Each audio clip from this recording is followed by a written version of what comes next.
them carrying the top network, but that they make it available on an a la carte basis. Let's get more from Wedbush Securities James Dix. So what does this mean? What would it mean to go a la carte? Well, I guess you'd have a separate bill for one network, and then you'd have maybe another bill for everything else. It would be unconventional, to say the least. Why is it so controversial? And why is Time Warner proposing this? There must be some angle here. Well, it's interesting that this is, I guess, one of the first public offers that we've seen, as opposed to all the private negotiations which have taken place up to this point.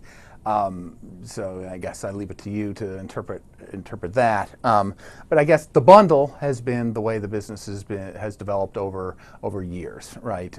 One bill, and you pick your tiering of overall packages that you want, and that's what you get. And over time, the cable companies, the pay TV operators, have bundled in additional services beyond video, such as phone and internet. But that's basically the way the terms of trade work in the TV business today.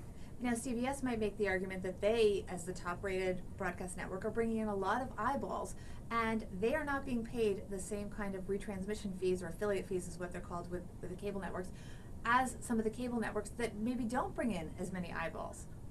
They're certainly making that argument, I mean, there's certainly some merit to it.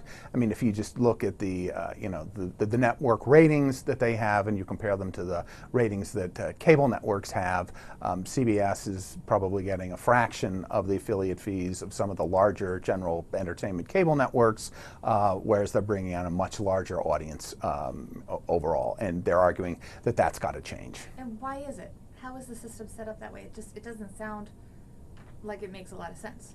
Yeah, to some extent, it's the fact that the broadcast networks started out, they were the legacy networks, and their revenue stream came primarily from advertising. So originally, that's how they funded their programming. They had large audiences, much larger than anyone else. The audiences advertisers wanted, and that was a sufficient way for them to have, even with just a single revenue stream, a competitive source of revenue to fund all their programming, including the high-priced programming which they have to basically get from other players like the NFL. Over time, as cable networks got more audience and they built up their affiliate fee base, you started to have a necessity for broadcast networks to have a second revenue stream, this retransmission revenue stream, and basically we're in the process of switching over to more of that type of system where the broadcast networks are funded through a more balanced dual revenue stream, but we're not there yet.